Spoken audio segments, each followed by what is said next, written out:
কেন আমাকে সেক্সুয়াল থেকে আরম্ভ করে লাইফ থ্রেটনিং দেওয়া হয়েছে, কি বলে কমেন্ট এসছে। লাইফ থ্রেটনিং কমেন্ট করা ঠিক না, কিন্তু কোন ছেলে একে সেক্সুয়াল থ্রেটনিং কমেন্ট করছিস ভাই?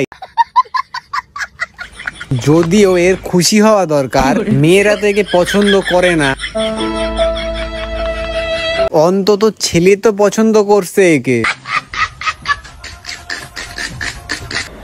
You are looking good in sari, এটা অশালীন কি করে হলো? এইটা অশালীন মেসেজ না, কিন্তু 33 বছরের একটা ব্যক্তি যদি 1000টা মেয়েকে মেসেজ করে বলে by the way you look beautiful in sari, জিনিসটা অভদ্রতা আমি মনে হয় ভাই। ঠিক বলেছো। ও সবাইকেই তো এরকম মেসেজ করে, আমি 1000 জনকে সেম মেসেজ করতে পারি, কারণ এটা একটা ভদ্র মেসেজ। আমার এখন যদি কোনো মেয়েকে সত্যি শাড়িতে ভালো লাগে থাকে আর আমি তাকে বলি by the way you look beautiful in sari, মেয়েটা তো আমাকে এখন ক্যারেক্টার লেস বলবে ভাই।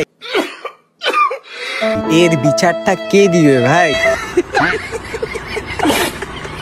আমি যদি তাকে কল করতেও বলি, কিন্তু তাকে তো কোনোভাবে কোনো বাজে কথা কোনোদিনও বলেছি কি?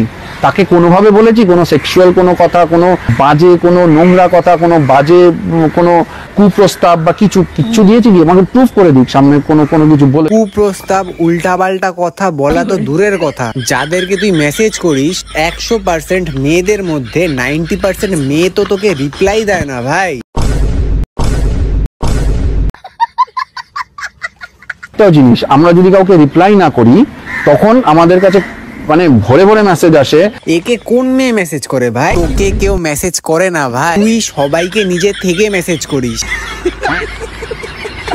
তোমার কতটা হ্যারাসমেন্ট হলো আগে বলো? আমি তো বললাম পারিবারিক মার কাছে রিলেটিভদের কিছু মেসেজ এসছে, এটা হলো লজ্জার ব্যাপার। এখানে চোখের পানিতে বোকটা বাইসা যা, যেমন কর্ম তেমন ফল। এত জনকে মেসেজ করলে তো এমনই হবে ভাই। ঠিক বলেছো। আবার 3টে মিনিমাম কেমো করাও।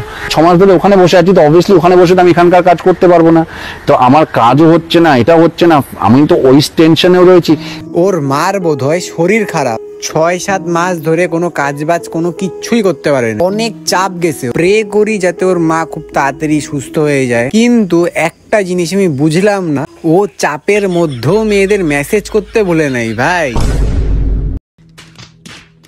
যাই হোক, আজকে এইটুকুই থাক, দেখা হচ্ছে পরের ভিডিওতে ভাই।